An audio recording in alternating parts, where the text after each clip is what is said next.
Hey, what it be? It's your boy Dre OG. Welcome back to the OG family. Make sure y'all smash that like button, subscribe to my channel if you're rocking with the vibes and the content. But look, man, look. Channel's been blowing up, man. I appreciate y'all. Make sure y'all got those notifications on always. A lot of y'all been saying y'all haven't been getting the notifications, but they've been working well for others. So just check to see if you got it on always and you can get these videos. But look, we got these 10 states that are going downhill in 2022 and 23. You know what I'm saying? Look, let me know if you are in one of these states that's going downhill, and let me know before we even get into this video, what will be the #1 state that's going down and why. And don't cheat either. Let's hopefully y'all having a good day. Just know we're going through this thing called life together. Are you looking for a new state in 2023? If you are, you're not alone. 2023 is predicted to be one of the most active years for state-to-state relocation on record. Today I'm going to tell you the ones that you should probably avoid. As we come out of the pandemic, a lot of states have started to turn things around. Every state took a hit over the last few years. Some, in my opinion, have set themselves up for success post-COVID. Others, not so much. Some states are dealing with old problems that have gotten worse since the pandemic, while picking up some new ones. These are states that are going to get worse before they get better. This video is my opinion based on information that I've been taking in over the last year. Are all these states 100% horrible? No. Will they struggle in 2023 and beyond? I think so. If you think a state shouldn't be on this list, I would love to hear about it in the comment section below. These are just my opinions and why I have those opinions. I gotta put it down. Yours are just as valid as mine, I'm sure. Got it? Get it? Good. Let's take a look. Number 10, Kentucky. Kentucky has some issues. The first one is lack of confidence in their elected officials. There have been a few voter surveys in recent years that signal that the residents are about done with everyone from the governor to the senators to the congressmen, mayors, and all the way down to the dog catcher. Kentucky is always in the top 10 when it comes to highest poverty rate. In 2021, they were ranked the 4th poorest state behind 3 other states that are on this list. Compared to most other states, they have more than their fair share of minimum wage jobs, and that helps boost their poverty rate. They use the federal minimum wage of $7.25 an hour. On top of all that good news, the bluegrass state is also one of the worst when it comes to the opioid crisis. Now, all throughout the country, it's gotten better since, I'd say, 5 or 6 years ago, but their progress on that one is a little behind some of the other states that were hardest hit. The things I just listed and a bunch of other reasons are why I think things will get worse before they get better in Kentucky. I will say the people are great, and it's a beautiful state when it comes to natural beauty. Number 9, Ohio. Ohio's another state where the residents are starting to say they're not digging what's going on with their politicians. I don't want this to get all political or anything like that, so I won't, point any fingers, but I did notice that on a lot of the surveys where they asked people to give their opinion, one politician in Ohio seems to be the most hated politician in the country. Congratulations, Ohio. Ohio's biggest problem is its cities. I mean, their rural areas aren't terrible, and they have some really nice small towns, but they have more than their fair share of rundown cities. Cleveland is not great. Toledo's a nightmare. Youngstown ain't great. Cincinnati's nothing to get excited about. Dayton, Ohio's kind of a nightmare. And even Springfield, Ohio has a crime rate that's 150% above the national average. Now, obviously, any state, you could say, well, their cities, their stats are bringing them down, and that's the problem. I mean, California has San Francisco, Los Angeles, Stockton, Fresno. But California is a huge state. You could fit almost 3 Ohio's in California. Community Solutions ran a survey on Ohio voters and asked them what's the biggest problems this state faces: economics, addiction problems, and inflation. One of the best things going for Ohio is their real estate prices aren't as terrible as other states in the area. They're not rising as fast as other things. Now, that's statewide. Some of the cities you could point out that the real estate prices are jumping pretty good. That's how it is in cities. Overall, the state is doing pretty good when it comes to real estate prices. I mean, you gotta think though, like Ohio is one of those places where they still building houses just like cookie cutter as a mug. I couldn't see myself moving there. The only thing I know that it came out of Ohio is Bow Wow. I don't know if that's a flex or like if y'all from Ohio, let me know some good shit about Ohio. I don't know. Number 8, Oregon. Now, the Beaver State has got some problems. Actually, it's got one big problem, and it's called Portland, Oregon. I'm currently in the Portland metro area right now. I live in one of the suburbs. Oregon overall is a pretty good state, and I think if we could get rid of Portland, it would be considered one of the better states. We have amazing landscapes, a great beer scene, no Portland. sales tax. We just have Portland, Oregon, which is like one of the homeless capitals of the United States. Now, in recent months, it's been getting a little bit better and they're cleaning up the streets, but it's still a problem. They've just moved them to other areas. Now, Salem and Eugene aren't the greatest cities in the country either, but they're not nearly as bad as what's going on in Portland. At least Ohio and California have a bunch of cities bringing them down. We just got one, really. I reached out to the mayor's office a couple weeks ago asking if I could ask him just one single question for a video. I even told them the question. It was going to be fun. It wasn't a gotcha question or anything like that. I never got an email back, nothing. Now, do I think Oregon's going to get better next year? No, definitely not. Portland's going to continue to drag it down. I mean, the eastern half of this state has decided they want to move to Idaho. Not themselves. They want to move the whole state, like cut Oregon in half so they could just be part of Idaho. This will never happen. It's delusional to think that it would. Idaho doesn't even want these people. There's a better chance of being chased down the road by actual flying monkeys than there is for Oregon to split in half and Idaho taking taking the eastern half of Oregon. But yeah, in 2023, 2024, maybe even a couple years after that, Portland's going to continue to drag Oregon down. You see the trend with this dude? Like, he don't. Hey, if some shit going bad, he'll cut that shit off, man. That's a dangerous mentality right there. No, what I have to do is strengthen those weakened parts of your community and bring them up. So people just want to, the government and everybody else created those pockets of poor people and stuff like that because of the system. So now I have to fix that. People always love to eliminate the people that they fucked over at the bottom. That's simply what it is. 7, California. Now, most of you are probably wondering why California is not further down on the list. I mean, their cost of living is outrageous. Home prices are ridiculous. The homeless situation is completely out of control. Companies are leaving, and for the first time in like the state's history, recorded history, I should say, they're actually losing a little bit of population in the last 2 years. We just talked about this on another video. Now, the only reason they're not further down the line, they still have a great economy, incredible weather, beautiful state. U.S. News has them ranked 5th in the country for healthcare, and I will tell you, they do have some incredible hospitals. Not just one or two, I mean, throughout the state. And they're always in the top 10 when it comes to... Yeah, that's where they manufacture fake booties and all these other fake products and stuff.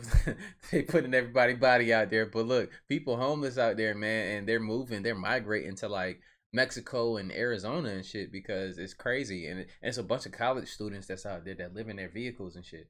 Crazy. To their economy. I just mentioned this to someone the other day on a comment that California's economy, if you take Texas out of the equation, it would take about 4 or 5 states combined to equal California's economy. Now, here's the thing. They're not going to get better anytime soon. 2023, 24, 25, and I think even further out, California is going to continue to travel down a road nobody wants to be on. Their population will dwindle, their drought will continue, and there might be another Kardashian spinoff, basically 3 signs of the apocalypse. Yeah. Number 6, Oklahoma. Oklahoma really doesn't get good ratings in a couple different things that are important. Healthcare, they're like ranked 48th in the nation. Their education. Nah, look, Oklahoma, them motherfuckers always be in the first 48 though. I ain't gonna cap. They do. It's dangerous out there. Don't let them cap to you like that. And they're 42nd. And then if you look at their crime, they're ranked 44th in the nation, which isn't great. On top of that, they're in the top 10 for states with residents on public assistance. That being said, Oklahoma City is getting better than what it was in the past. It's turning into a true international city. I mean, they are adding a lot of tech companies there. A lot of tech workers are moving to Oklahoma City and Tulsa on top of that. I just did a video not too long ago from MakeMyMove.com and Stillwater, Oklahoma, which is a good-sized town, about 45,000 residents. They're one of those cities that's trying to entice remote workers to come live and buy a home in Stillwater. Stillwater's not a bad place. Now, where Oklahoma isn't doing good is a lot of their small towns. Small towns are dying in Oklahoma on a pretty good scale. I've been doing that series about small towns in the United States, and Oklahoma has a lot of small towns that are struggling and still losing population. So I think Oklahoma City is going to continue to do good in the future. Stillwater also, and Tulsa is, like I said, doing okay. The rest of the state, not so much. That's because people know in small towns, bro, that it's a bunch of brainwashing and cult-like activities, man. People marrying their cousins and shit. People want to move away from that. Fuck. They're going to suffer for quite a while. Number 5, Arkansas. If you watch this channel long enough, I've said over and over that the northwest corner of Arkansas is not like the rest of the state. They have good jobs, they don't have crazy bad crime, their education's okay. When they see a relative on Tinder, they swipe left. The rest of the state, not so much. They got crazy crime in places like Little Rock and Pine Bluff. Pine Bluff is one of the worst cities in the country. It has been for a few years. Now the question is, will Arkansas improve? They really haven't in the last 25 years, so I'm not sure why they'd start now. They always seem to be a few steps behind whatever progress other states are making.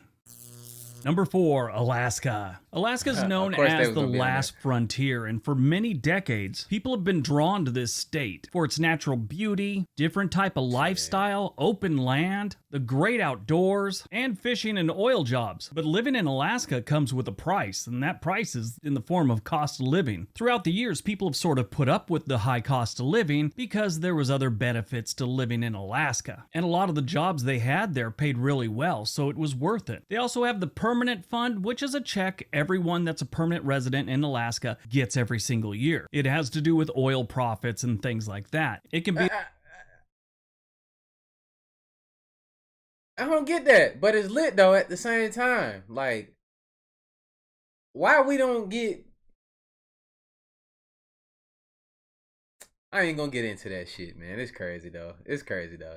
I ain't gonna bring it up. As low as $1,000 a year, and their best year was 2008 when everyone got a check for $3,269. Well, in the last few years, a lot of these industries have started to slow down, whether it's just they don't have the work or they have more automation, so they're needing fewer and fewer people, meaning fewer and fewer jobs. And if you don't have jobs, people don't stick around. Now, there's a lot of good in Alaska, obviously the outdoors being the main bonus to living here. Sadly, more and more these days, fewer people are finding that as enough to keep them in the state of Alaska. Alaska has gained double digits in their population every single census since the 1930 census. In 2020, they only gained 3%, and it's estimated by the 2030 census, they will have lost up to 13% of their population. I'm gonna let y'all know though, certain populations in general are decreasing. If you look it up by race, and you'll see it.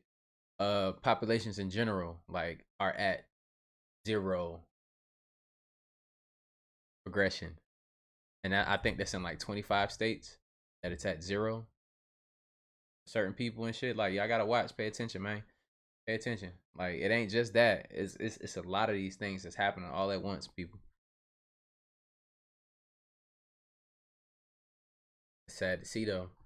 And people be losing their jobs in Alaska. I never knew anybody that just moved to Alaska. And y'all know anybody ever moved to Alaska? 3, New Mexico. Like a weird move. New Mexico has a whole bunch of problems. You really don't like people, you move to Alaska, I guess, right? And then it'd be...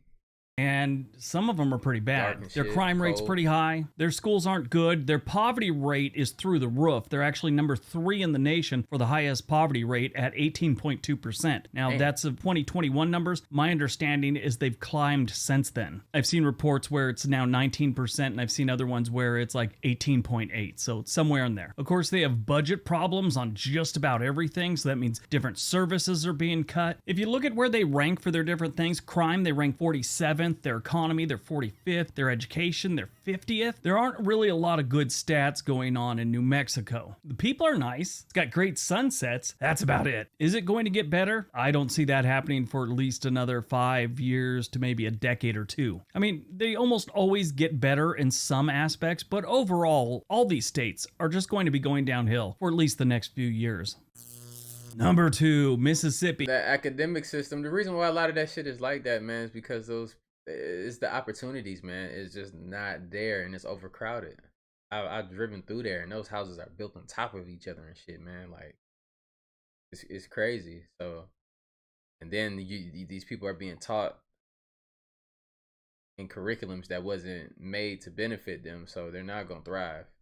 Yes, our old favorite Mississippi is towards the bottom of the barrel again. They did have severe flooding in their capital city of Jackson, like last week and the week before. I think they're still trying to recover from that. Mississippi leads the country in poverty. The 2021 numbers were 19.6% of their population living below the poverty line. Again, my understanding is it's gone up a little bit, maybe a 0.5%. Other than some really decent people, I would love to hear in the comment section what is good about Mississippi. Well, I should walk that back a little bit. To be honest, they do have some really good universities. They're ranked 50 in the nation in healthcare. Their economy is 49th. Infrastructure, they're number 48th in the nation. Out of the 12 different categories that they normally rank a state by, 8 of those categories are in the 40s, meaning top 10 worst. And then 2 of them are in the 30s. Natural environment is ranked 22, and that's the best thing that state's got going for it. Crazy. And then you already see, like, in Mississippi, what they're going through with the water.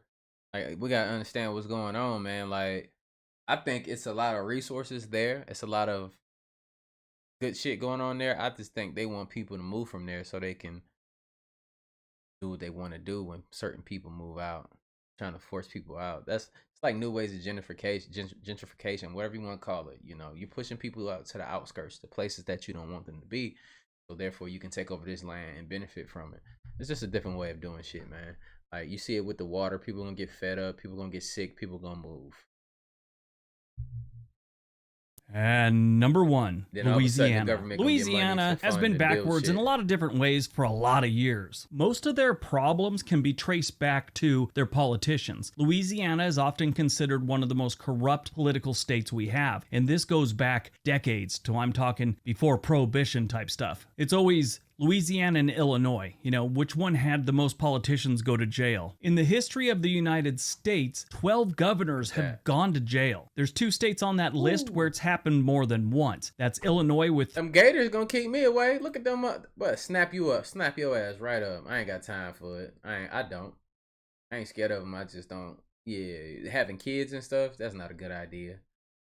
3 and Louisiana with 2. If you look down at like the state senators and things like that and state representatives, Illinois and Louisiana show up quite often there too. So when you get bad politicians, they make bad decisions. They're not making decisions for the people. They're usually making decisions to line their own pockets. And this usually means a state gets kind of run down a little bit. When it's gone on for decades and decades, you end up with a very historic and beautiful state like Louisiana that kind of sucks. Will Louisiana pull out of this tailspin? No time soon. It'll continue to get bad. They have crime and poverty issues that will take a generation to fix. And if they keep having politicians that go to jail, it's gonna take longer than that.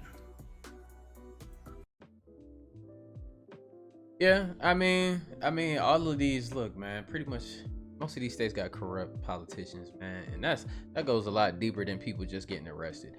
Because some of these politicians don't get in trouble simply because of the relationships that they have. That's it. That's why, your favorite politician is probably not in prison right now. You see the climate that we're in. You talk about politicians, so got me on one. Like, it's a certain reason why we have the president we have today. It's because we had to get rid of another one that was going to sabotage us. Understand he has some good qualities about him, but the bad outweighed the good. But it is what it is, and now we got one that can't even fucking barely read off a teleprompter or stand up straight. But it is what it is. That's what we have leading this country, y'all. And y'all see where it's going. We're doing a real good job at this shit, aren't we? Yeah, we are. Yeah, we fucking this earth up, and earth about to get rid of us. About to torch this motherfucker with some solar flares. But look. Hopefully y'all got something out of this video. Just make sure if you plan on moving, just it's good to check out these locations, check out the crime rates, how the school systems are, everything, man. But I see you on the next video, man. Like I always say, spread love, because there's too much hate in this world. Love you guys. See you on the next video. And I'm out though. Live.